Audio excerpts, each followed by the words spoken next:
Todo el mundo sabe lo que es llevarse un buen susto.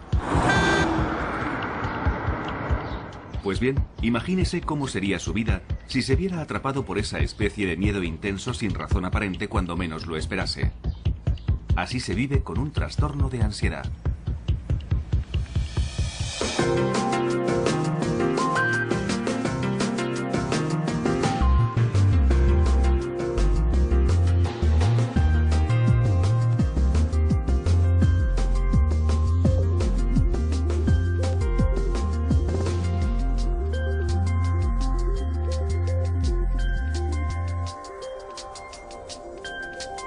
Es normal sentir desasosiego en situaciones angustiosas o peligrosas, pero normalmente pasa rápido y la vida continúa. Sin embargo, la ansiedad es continua y para algunas personas no pasa. Se convierte en un problema que termina controlando sus vidas. Me di cuenta de que me dejaba llevar por el pánico cada vez que salía de casa. Mi casa era el único lugar seguro. Así que si estaba dentro de estas paredes me sentía segura. Incluso tener que ir al buzón era algo tremendo. Sandra Snow tenía 30 y pocos años, estaba felizmente casada y tenía 2 hijos de menos de 5 años cuando la ansiedad empezó a apoderarse de ella. Cada vez que salía y cogía el coche, estaba deseando volver a casa. Y nada más llegar me empezaba a sentir bien. Descansaba un rato y me ponía bien. Después empecé a pensar, no son simples mareos, tiene que ser algo más. Tenía palpitaciones en el coche, me sentía mareada, con náuseas e incómoda. Y llegó un momento en que dejé de salir, siempre estaba en casa, ponía excusas, decía que no me encontraba bien, que tenía dolor de cabeza, que tenía algún virus estomacal, que estaba enferma, que los niños no estaban bien. Me inventaba cualquier excusa. Al recordarlo, Sandra es consciente de que evitó hacer ciertas cosas durante mucho tiempo. Pero después de 3 meses, particularmente agobiantes a cargo de sus 2 hijos pequeños, de un marido enfermo, un negocio y de ella misma, la ansiedad le superó. Hace como un año, digamos que empecé a evitar algunas cosas. No quería ir al cine y cosas así, ni estar entre mucha gente. Y además creo que el estrés de cuidar de mi familia también influyó de alguna manera. Durante los 7 años siguientes, Sandra vivió un constante miedo diario a los ataques de pánico que llegaron a controlar su vida. Es una sensación horrible. Por eso la gente dice que debe ser parecido a un infarto. El corazón te late muy rápido y tienes un ligero dolor en el pecho. Te falta la respiración. La cabeza te da vueltas. Te tiemblan las rodillas y no sabes si vas a vomitar porque todo es muy confuso. Tienes el estómago, la cabeza, todo el cuerpo como sobresaltado. Supongo que es una especie de sobresalto, una sensación horrible. En el núcleo de estas sensaciones tan desagradables está la ansiedad y un mecanismo que todos tenemos para sobrevivir al peligro inminente que es luchar o huir. Se conoce como respuesta lucha-huida. La ansiedad es un síntoma normal. Todos somos capaces de experimentarla. Pero en los trastornos de ansiedad, las rutas de dicha ansiedad son demasiado sensibles. Afecta mucho más a la gente que sufre trastornos de ansiedad que a la gente que no tiene esos problemas. Estas rutas de ansiedad afectan a 3 partes principales del cerebro. El estímulo, que históricamente era un animal salvaje y que hoy en día es más parecido a un coche de carreras, llega al cerebro a través de los ojos y la respuesta se coordina en una parte del cerebro conocida como amígdala. Esto activa la parte pensante del cerebro, la corteza prefrontal. A la vez, la célula más primitiva del cerebro se acciona provocando la ansiedad y por consiguiente la respuesta de lucha o huida. Aumenta la tasa cardíaca. La respiración se hace más rápida y se entrecorta. Y los músculos se contraen. Todo ello tiene como objetivo sobrevivir al peligro físico, pero lo que hace es provocar un ataque de pánico por una mala interpretación provocada por los trastornos de ansiedad. Porque si se padece un trastorno de ansiedad, estas partes del cerebro se activan fácilmente. Se sufre un ataque de ansiedad Y al experimentar miedo, se tiene un pensamiento distorsionado. Algo terrible va a ocurrir. Vas a perder el control. Vas a sufrir un infarto. Vas a morir. Y para el 10% de personas que sufrirán un ataque de pánico, es el miedo a tener otro lo que puede producir que se instale el trastorno. Bueno, el típico ejemplo es el de una persona que sufre un ataque de pánico en un lugar muy concurrido, como un supermercado lleno de gente un jueves por la tarde. Es una experiencia verdaderamente horrible. La persona vuelve a su casa pensando en cuándo tendrá otro de esos ataques de pánico. Terminan sintiendo una ansiedad permanente. Se denomina agorafobia, que etimológicamente significa miedo a los lugares públicos abiertos, es decir, se tiene miedo a ir a cualquier lugar desprotegido. Evidentemente no quieres tener otro ataque de pánico, así que solo piensas en el próximo ataque y en el lugar donde te ocurrirá, ya que puede pasarte en el sitio más inesperado. Y no quieres estar fuera de tu casa cuando ocurra, porque no quieres sentirte vulnerable. ¿Cómo vas a sobrellevarlo si estás fuera? Es decir, cuando estás fuera, no puedes llegar a casa rápidamente. Así que terminas evitando salir, porque sabes que si tienes un ataque en el supermercado, no volverás al supermercado. Si tienes uno en la lechería, no volverás a la lechería. Y terminas evitando todo lo que te hace sentir incómoda, que finalmente es todo. Durante 7 años, Sandra apenas salió de su casa, y mientras algunas personas que sufren ataques de ansiedad o agorafobia tienen muy pocos ataques de pánico, para Sandra formaban parte de su vida, y cualquier cosa podía desencadenarlos en cualquier momento, como por ejemplo, salir por la puerta de su casa. Digamos que mi desafío cada mañana era salir a recoger el correo. Me obligaba a hacer ese tipo de cosas insignificantes. Pensaba que ir al buzón era mi forma de hacer algo. Me hacía sentir un poco útil, así que ir a recoger el correo era una especie de objetivo diario. Incluso haciendo eso, el riesgo de sufrir un ataque de pánico siempre estaba ahí y siempre era muy desagradable. Te tiemblan las piernas. Sientes que te tienes que agarrar a algo. Yo me tenía que agarrar a lo que fuera. Si no tenía un bastón, me tenía que agarrar a un seto o a algo que tuviera cerca. Pero tenía que agarrarme a algo para no descentrarme, para poder dar el siguiente paso. Necesitaba algo donde agarrarme. La cabeza te da vueltas. El corazón se te acelera. Yo no podía mirar a los lados, solo podía mirar al buzón y después darme la vuelta y volver. A veces incluso le era difícil hacer las tareas domésticas por el efecto que tenían en su ritmo cardíaco. Creo que es porque cuando haces algo extenuante, aunque pasar la aspiradora no lo sea, estás haciendo algo que acelera tu ritmo cardíaco. Y esas palpitaciones son parecidas a las que tienes cuando sufres un ataque de pánico. Es una sensación que la mayoría de la gente ni siquiera nota y aunque lo hagan no le dan importancia. Pero cuando se padece un trastorno de ansiedad, el aumento del ritmo cardíaco puede activar la ruta hacia la amígdala, que a su vez activará la ruta a la parte pensante del cerebro, donde se malinterpretará como el comienzo de un infarto. Por eso se siente ansiedad y el ritmo cardíaco se acelera y las rutas se activan. Es un círculo vicioso que termina en el ataque de pánico que se estaba intentando evitar a toda costa.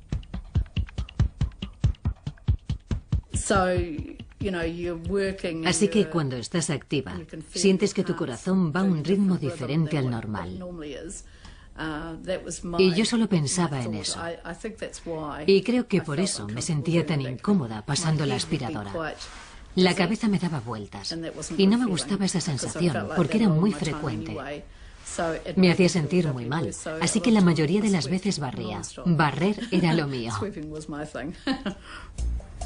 Dependiendo de la naturaleza del trastorno de ansiedad, se dejan de hacer ciertas cosas para evitar lo que se cree que provocará el siguiente ataque de pánico. La palabra ratones no se podía decir en casa. Ni ratón. Tampoco podía ver fotografías de esas cosas en la casa por mi miedo a tener un ataque de pánico y morir. 1 de cada 5 personas sufrirá un ataque de pánico en su vida y 1/4 de ese porcentaje padecerá una fobia específica. Muchos saben lo que es sentirse incómodo cerca de una araña o de un perro. Pero si se padece una fobia específica, esas cosas y el ataque de pánico que pueden provocar adquieren proporciones aterradoras. Una de las partes principales de un ataque de pánico que no se da en la ansiedad normal es tener una sensación de fatalidad inminente, además de unas sensaciones físicas verdaderamente intensas.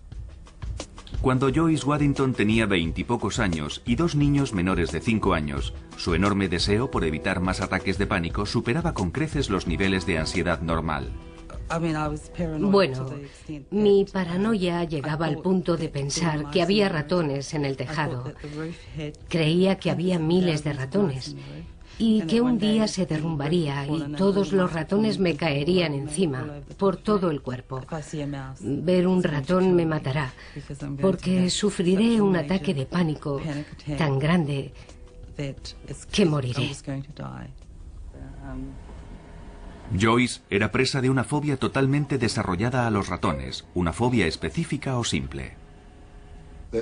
Es cuando la gente tiene un miedo concreto a cierto tipo de situaciones, a un objeto o a un animal del que están cerca. Y al quedar expuestos a ello, o simplemente el pensar en estar cerca, tienen una reacción inmediata de ansiedad, pasan mucho miedo y quieren huir, y terminar con esa situación o resisten con gran dificultad. Normalmente se trata de alturas, espacios cerrados, espacios abiertos, fuertes vientos, agua, perros, gatos, serpientes, arañas, polillas, pájaros, insectos, ratones, agujas, sangre, médicos, hospitales. Hay cientos de fobias, pero estas son las más comunes. Todo parece bastante inofensivo, pero cuando se tiene una fobia específica, esta puede controlar la vida de una persona. No me podía quitar de la cabeza la obsesión de que había ratones en cualquier sitio. Lo que también me ocurría es que empecé a oler a ratones y los olía por todos lados, 24 horas al día. Mentalmente, intentaba quitarme la idea de que había ratones en mi casa y en la de los demás. No era solo en mi casa. En las botas de agua. Se metían en las botas de agua. Y sabía que eso ocurría porque de pequeña tenía unas, y un día que fui a ponérmelas salió un ratón de ellas. Creo que ese fue un momento trágico de mi infancia. Me fui a poner las botas de agua y salió un ratón de una de ellas. Los ratones se meten en cualquier parte y en ese momento me provocaron mucho estrés. Evidentemente, el estrés que Joyce sentía por los ratones era exagerado, pero eso no impidió que controlara su vida intentando evitarlo. Los ratones se meten en las despensas y estuve muchos años sin abrir una. Lo que hacía era poner en la encimera todo lo que normalmente se guarda en los armarios de la cocina y que utilizaba a menudo. O lo ponía en otros sitios para no tener que abrir los armarios. Tazas, platos, sartenes, cualquier cosa que normalmente se pone en una despensa, yo lo tenía en estanterías. Detrás del huidizo comportamiento de Joyce se ocultaba un miedo desesperado por lo que pudiera ocurrir si veía un ratón. Creía que me quedaría sin respiración, que no podría respirar, que me desmayaría en cualquier momento y que me moriría. Esa sería la reacción que tendría si veía un ratón. Recuerdo que en una ocasión me subí a una mesa. Creo que estuve subida unas 6 o 7 horas. Me quedé paralizada. No me podía mover. Creo que se denomina estado catatónico. Es cuando la gente se queda paralizada en un determinado momento. Hay quien tarda un buen rato en salir de ese estado. Yo solo pensaba en que viniera alguien a salvarme y todo terminó bien. Pero no podía bajar sola, porque ni siquiera sabía que estaba subida a la mesa. Mi marido no estaba en casa en ese momento, así que tuve que esperar a que llegara y ahí estaba yo, subida a la mesa.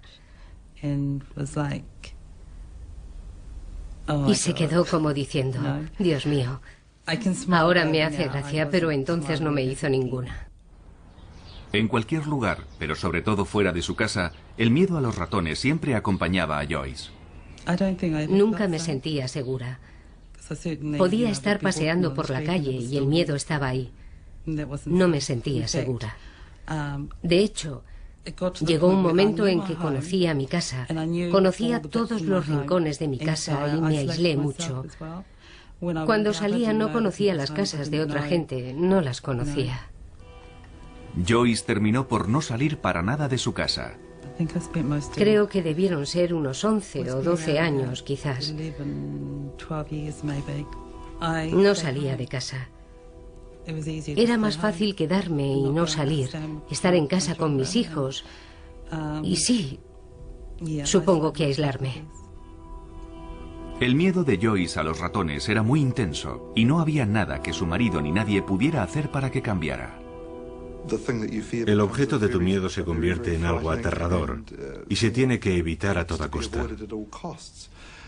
Por eso solo piensas en esa parte del problema y no en que pueda haber otras formas de resolverlo. Piensas que te dan mucho miedo los ratones y sabes que es algo que quizás no le ocurre a la mayoría de la gente, pero para ti no hay nada que se pueda hacer al respecto. Y mi marido era muy bueno diciéndome, no hay ratones ahí, es todo psicológico. Y yo respondía, no, sé que hay. Y a pesar de todo lo que me decía, yo seguía pensando que había ratones. No me importaba lo que dijera, estaba convencida de que había ratones. Pero gracias a su marido y a un artículo periodístico conoció una asociación que tenía una línea telefónica de ayuda a las 24 horas del día para fóbicos. A partir de ahí todo empezó a cambiar. Y me dijo, creo que esto es lo que te está ocurriendo a ti. Deberías llamar a esta persona. Así que llamé a Marcia y empecé a hablar con ella por teléfono. Y me empezó a informar sobre el miedo que padecía. No supe que se trataba de una fobia hasta entonces. Y volví a recuperar mi vida, porque había dejado de tenerla hacía 12 años. Algo hizo que Joyce se diera cuenta de lo que le ocurría, y al ser consciente de que tenía un problema, supo que existía la posibilidad de hacer algo al respecto. Hasta entonces, había asumido que el miedo a los ratones era parte de sí misma, por lo que la idea de someterse a un tratamiento nunca se le había pasado por la cabeza. La gente suele sufrir trastornos de ansiedad mucho tiempo antes de ser consciente de ello. Los consideran parte de su personalidad. Piensan, es mi carácter, me preocupo por todo. No lo consideran una enfermedad. No son el tipo de cosas que cuentan al médico. Se va al médico por un dolor de garganta o de extremidades, pero no por ciertos aspectos de la personalidad. Así que estas personas sobrellevan como pueden su preocupación y ansiedad crónica. Por eso muchas personas con trastornos de ansiedad llevan vidas muy limitadas y aisladas en lugar de buscar ayuda. Durante muchos años he hecho de todo para ocultar los síntomas sin saber con seguridad qué ocurría en mi propio cuerpo. Ni siquiera podía reunir la suficiente valentía como para preguntar a alguien, ¿qué me está pasando? Asumí que era algo normal. A menudo suelen padecer diversos trastornos de ansiedad y pueden ser desesperantes. Si no se ha sufrido un trastorno de ansiedad, no es fácil comprender la intensidad que pueden llegar a alcanzar la angustia y el miedo. La preocupación acaba acaparando todo el tiempo. No es una preocupación sobre ciertos hechos aterradores que puedan ocurrir, sino sobre todo. Así que se pasan el día preocupados por una gran variedad de cosas y no duermen. Son personas irritables, están muy tensos permanentemente y su cerebro nunca descansa. Y de forma parecida, la ansiedad social no es solo un problema de timidez, impide a la gente vivir su vida. No van a entrevistas, no progresan en su carrera, no les gusta hacer amistades porque no les gusta sobreactuar, ni pedir a nadie que salga con ellos, ni les gusta comer en público. No les gusta firmar tarjetas de crédito con alguien mirándoles. Afecta a todas las parcelas de su vida. Es una enfermedad horrible. Grant Cooper, de 41 años de edad, estuvo aislado durante muchos años debido a su fobia social. Hace 18 meses se sometió a un tratamiento intensivo que le está permitiendo recuperar cierto control sobre su vida. Pero aún recuerda su último ataque de pánico en un partido internacional de cricket al que fue con unos amigos. Estaba sentado en la tribuna y tenía suficiente espacio a mi alrededor. No había demasiada gente, así que estaba bien. Pero cuando llegaron los demás, nuestros asientos estaban en medio de una fila y estábamos rodeados de gente. Y en ese momento empecé a pensar, vaya, va a ser difícil levantarme y avanzar con tanta gente, pero voy a levantarme para ir a comprar unas cervezas. No sé si podré atravesar las abarrotadas gradas sin tambalearme y derramar la cerveza. Y fue entonces cuando empecé a sentirme muy tenso y angustiado. Empecé a tener síntomas muy fuertes en las piernas. Las tenía muy tensas. Y en las 2 horas que duró el partido estuve más concentrado en las sensaciones de mi cuerpo que en el partido de cricket. Durante años, Grant había intentado sobrellevar su ansiedad solo. Incluso cuando se dio cuenta de que tenía un problema, fue reacio a hablar de sus síntomas.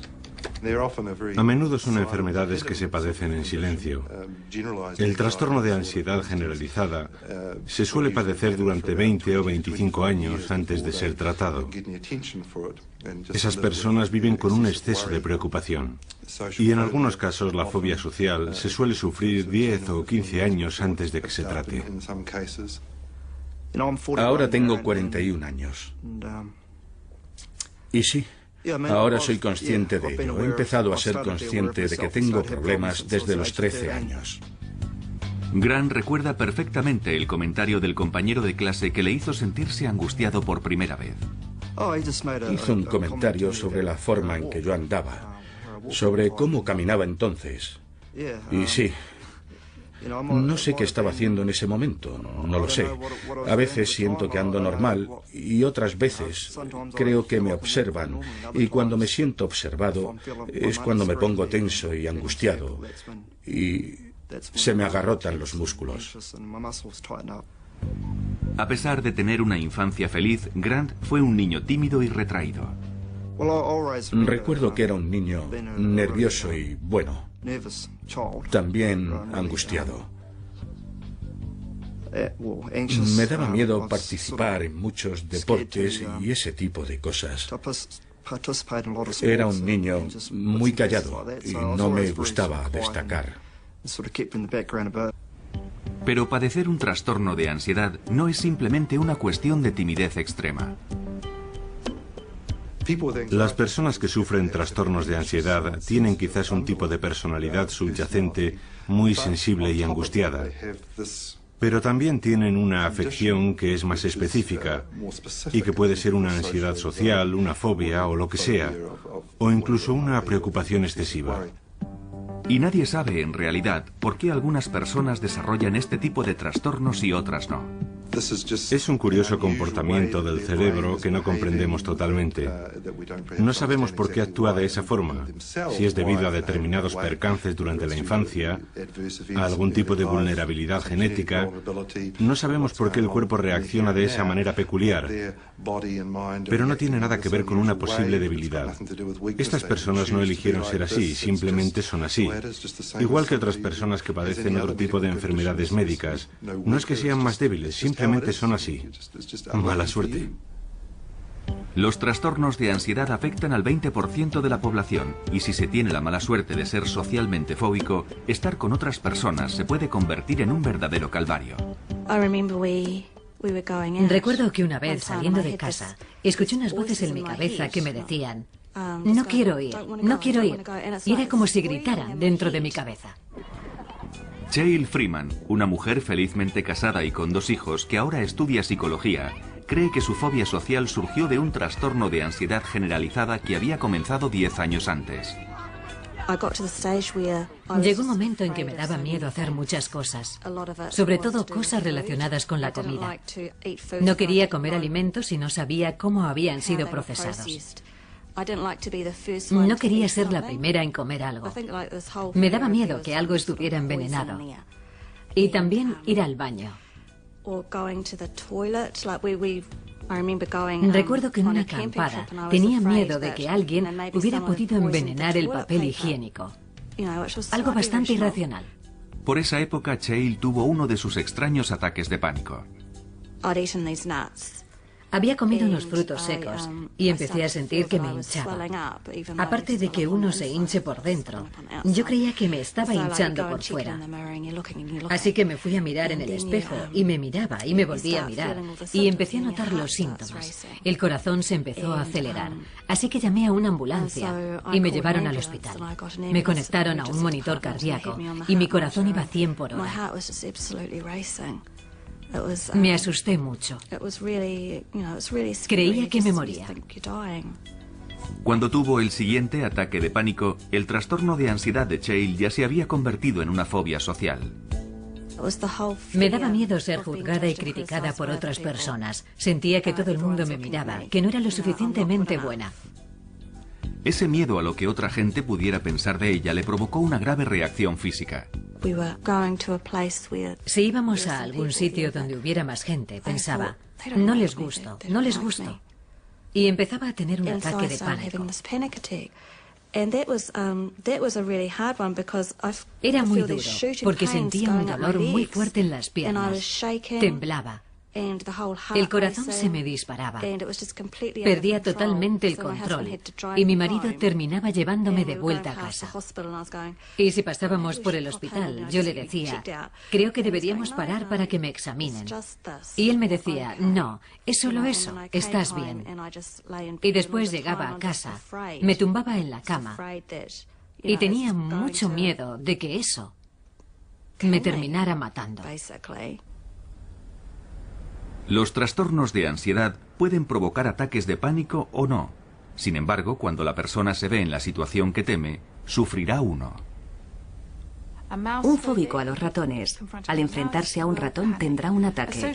Un fóbico social, si se ve obligado a actuar o hablar en público, sufrirá un ataque de pánico. O una persona que padezca agorafobia tendrá un ataque de pánico en un lugar concurrido donde no podrá escapar. A pesar de las similitudes, los diferentes trastornos pueden diferenciarse claramente cuando se pregunta a los fóbicos a qué tienen miedo exactamente. Y la diferencia es que alguien con una fobia social odiará ser el centro de atención, odiará estar bajo la mirada de otra gente y tendrá mucho miedo a hacer algo que le humille o que le deje en ridículo. Y eso es muy diferente a lo que siente alguien con un trastorno de ansiedad cuyo miedo es sufrir un infarto, desmayarse, la sensación de fatalidad inminente. Con esa pregunta se obtienen respuestas muy diferentes. Otras diferencias son que alguien con fobia social no querrá tener a nadie cerca para que nadie vea lo humillante o lo estúpido que parece, mientras que alguien con un trastorno de pánico sí querrá tener a alguien cerca para que le ayude en caso de sufrir un infarto o algo así. Y las rutas del cerebro que están activadas también diferirán dependiendo del trastorno que se padezca. Cuando se han estudiado grupos de personas con estas afecciones y se han analizado qué partes del cerebro se encienden y cuáles se disparan en una situación que provoca ansiedad, parece que también son diferentes dependiendo del trastorno que se sufra. Por tanto, con la ansiedad social parece haber más actividad en la parte pensante del cerebro y en la amígdala que coordina la respuesta de la ansiedad. El trastorno por pánico activa esas dos partes del cerebro, pero también la parte inferior y más primitiva del cerebro responsable del lado físico de la ansiedad. Lo que se hace como resultado de la ansiedad también difiere. Alguien con fobia social, a quien no le gusta comer en público, se sentará de espaldas a la puerta para que nadie le pueda ver comer. Mientras que alguien con un trastorno de pánico se sentará muy cerca de la puerta para poder salir corriendo si sufre un ataque de pánico. Igualmente, en la cola de un supermercado, las personas con fobia social sentirán cada vez más ansiedad a medida que se acercan a la caja, porque alguien les va a mirar. Van a tener que firmar su tarjeta y les temblará la mano y todo el mundo lo verá. Sin embargo, alguien con trastorno de pánico se sentirá cada vez más angustiado porque no puede salir de ahí. La agorafobia de Sandra era tan intensa que evitaba salir de casa. Sin embargo, no le impedía estar con gente. No padecía fobia social. No tenía problemas con los grupos sociales, pero salir y dejar la seguridad de mi casa era mi zona segura. Necesitaba el contacto con la gente, porque yo soy una persona muy sociable, igual que mi marido. Los dos lo somos. Pero tener gente en mi casa era algo diferente. Los ataques de pánico que tenía me incomodaban mucho, porque tenía que irme al dormitorio o al baño para intentar que se me pasaran. Cuando sufría un ataque, tenía que volver a salir y ser sociable de nuevo. Hace 7 años que el trastorno de ansiedad no controla la vida de Sandra Snow. Atrás han quedado los días en que el simple hecho de tener que ir al dentista le provocaba un ataque de pánico. Lo peor fue un día que me dolía una muela y no podía salir de la cama.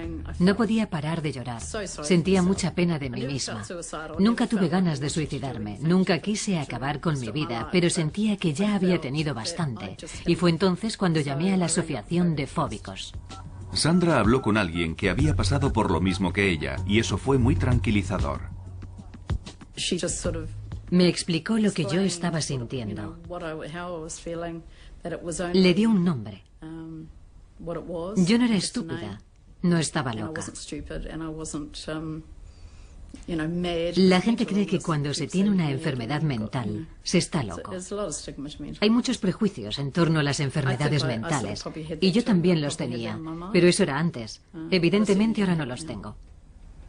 Otra cosa que Sandra ya no tiene es una mente llena de pensamientos negativos. No siempre podía quitarme de la cabeza todos esos pensamientos negativos. No podía. Estaban ahí. Y no era por falta de confianza o porque no me sintiera bien conmigo misma. No era eso. Sin embargo, no podía librarme de ellos. Siempre estaban ahí. Estaban en mi cabeza permanentemente. Y no me podía acostumbrar a ellos. Pero no podía librarme de ellos tampoco. Durante años, Sandra intentó solucionarlo sola con cintas de relajación y obtuvo alguna mejoría con su ansiedad. Pero era temporal. Me sentía bien. Me iba a dormir por la noche, pero al día siguiente todo seguía igual. Y aunque quería mejorar, sabía que no podría conseguirlo sola. Tras años de aislamiento en su propia casa por ansiedad aguda, finalmente Sandra fue a ver a un psiquiatra. El psiquiatra me dijo que tenía un desequilibrio químico, ya que mis niveles de serotonina estaban muy bajos. Una parte clave en el sistema de comunicación del cerebro, la serotonina neuroquímica, lleva señales por la sinapsis, los huecos que hay entre las células cerebrales. Los antidepresivos también se recetan para tratar la ansiedad. Funcionan inhibiendo la recaptación de serotonina y aumentan la cantidad que circula en la sinapsis. Las rutas de la serotonina en el cerebro comienzan en su parte primitiva, el cerebro central, y lo atraviesan. Y eso explica que el aumento de los niveles de serotonina tenga efectos beneficiosos en todos esos sistemas.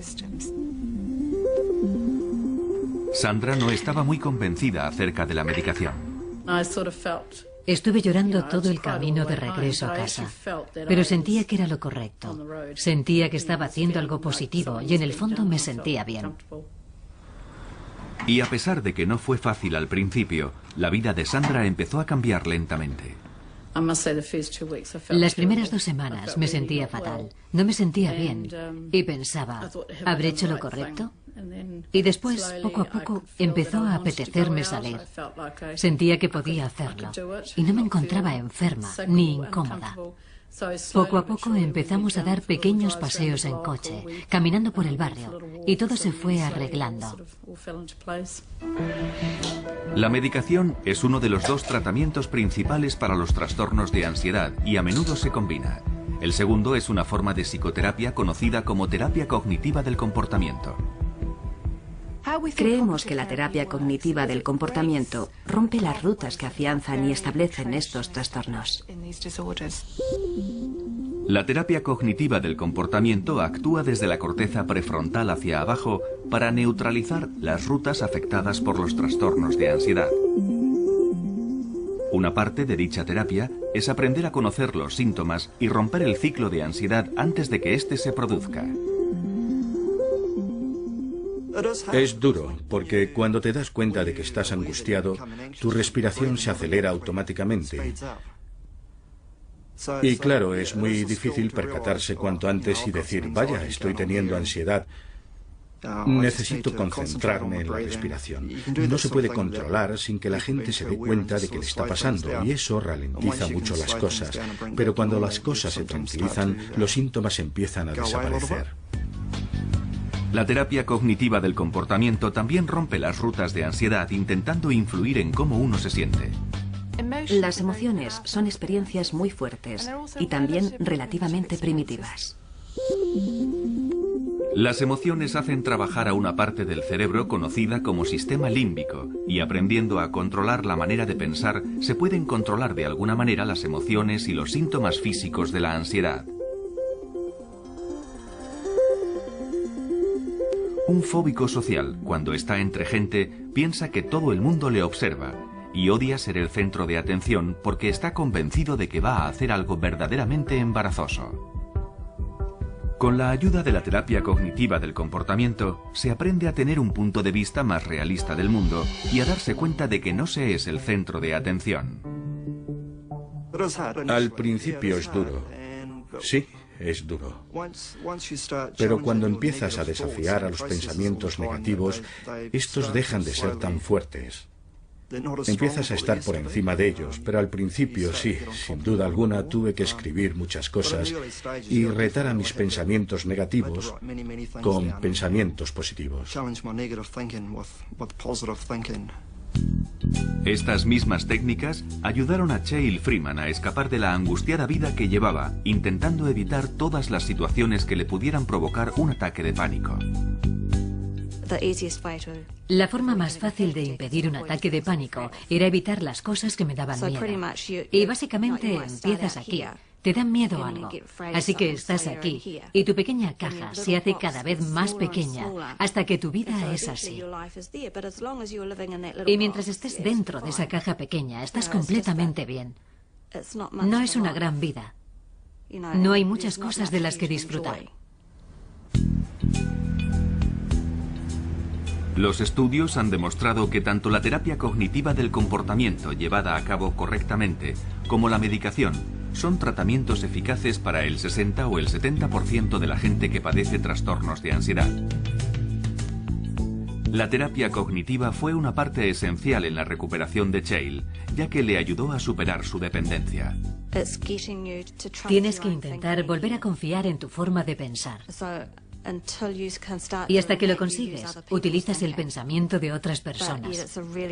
Pero sí, esa es una parte muy importante del proceso para llegar a la etapa en la que puedes pensar, vaya, se me está acelerando el corazón, ¿por qué? Ah, vale, porque he subido escaleras. O puedes estar en una situación en la que te sientes alterado o nervioso y piensas, bueno, no pasa nada porque esté nervioso, todo el mundo puede estar nervioso. Hay que aprender a confiar en uno mismo. Cheryl combinó la terapia cognitiva del comportamiento con otras técnicas como el Reiki, la relajación y la meditación. Sin embargo, cree que fue la medicación a la que al principio fue tan reacia la que le ayudó a poner toda la teoría en práctica. Hice muchas cosas porque tenía miedo de la medicación. Era uno de mis miedos generalizados. Me había propuesto hacerlo de una manera natural y lo quería conseguir para decir al mundo, se puede hacer así, no hace falta la medicación. Pero Cheryl fue finalmente a un psiquiatra que le dijo que también sufría una depresión. No le creí, pero tenía razón, porque la vida no me parecía divertida. No tenía alegría, no tenía felicidad. No tenía felicidad en mi interior, no la tenía, así que estaba deprimida y muy angustiada. Cheryl empezó a tomar la medicación y tras varios meses aumentando gradualmente las dosis, consiguió controlar su ansiedad. La primera vez que me di cuenta fue en una boda. En la iglesia estaba muy contenta y pensé, vaya, esto está bien. Y después, durante la cena, comí. Y comí lo que habían puesto, todos los platos. Y bebí un par de copas de vino y hasta bailé. Estaba muy relajada y pensé, es fantástico.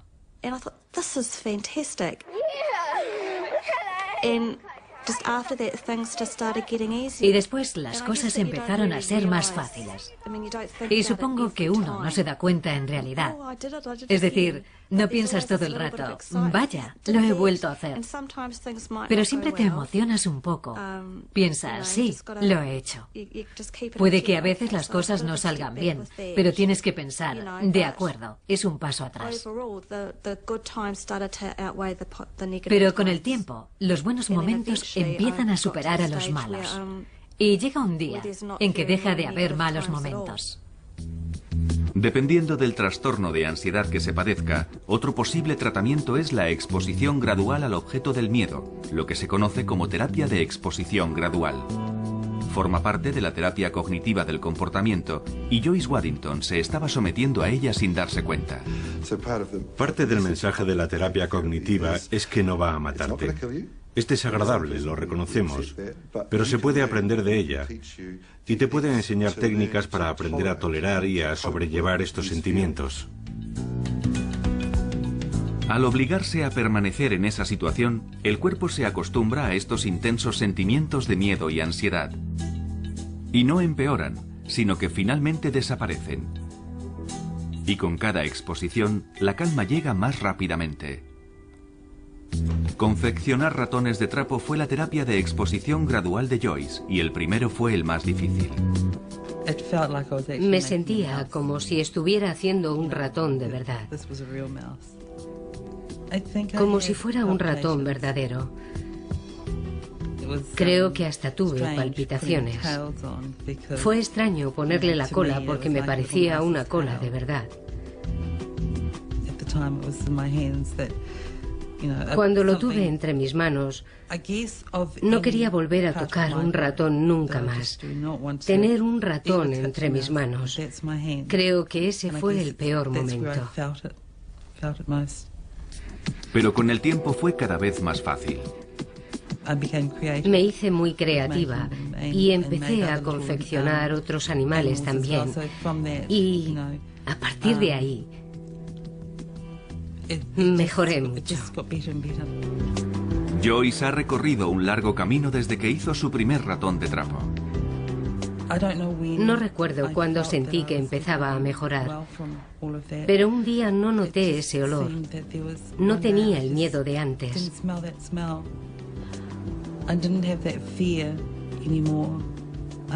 Y empecé a salir, a vivir.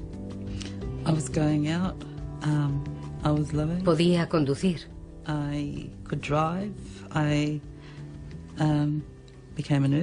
Me hice enfermera. Enfermera de psiquiatría. Y empecé a vivir en el mundo de los vivos, supongo.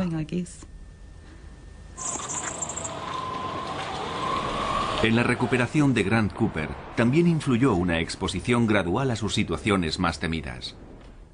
Las primeras veces, el simple hecho de ir andando a la ciudad con un grupo de gente era muy difícil. Se me agarrotaban los músculos de las piernas.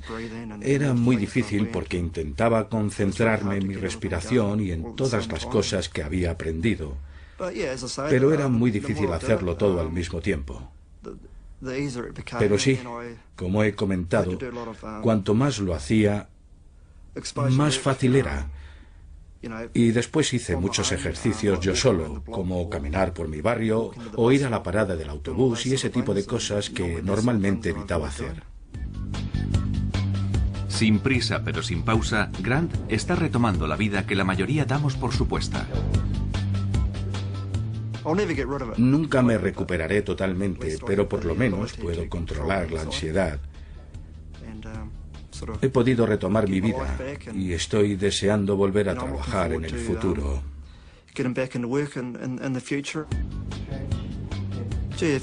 Caray, si vieras cómo estaba hace 18 meses. Hace 18 meses me sentía como un mini roto y ahora me estoy empezando a sentir como un Rolls Royce. Está muy bien. El trastorno de ansiedad de Sandra Snow la mantuvo aislada 7 años, pero solo se arrepiente de una cosa. Si hubiera sabido que iba a ser tan fácil mejorar, ponerme bien, habría hecho algo al respecto antes. Sandra aún recuerda la primera vez que salió en coche, después de 7 años. Recuerdo que cuando salimos a dar una vuelta en coche, Greg decía que era como llevar a un turista a pasear, porque había muchos edificios nuevos que no conocía. Casas nuevas, calles nuevas, zonas renovadas, en fin, muchos cambios. También fui a ver a mis hijos al colegio y también fui a casa de mis amigos, ya que algunos de ellos se habían mudado y no había ido a visitarlos. Ahora tenía una vida, pero fue poco a poco. No salí como un toro bravo a hacerlo todo a la vez. Era como si un nuevo mundo se abriera frente a mí. Sí, fue genial. Fue genial.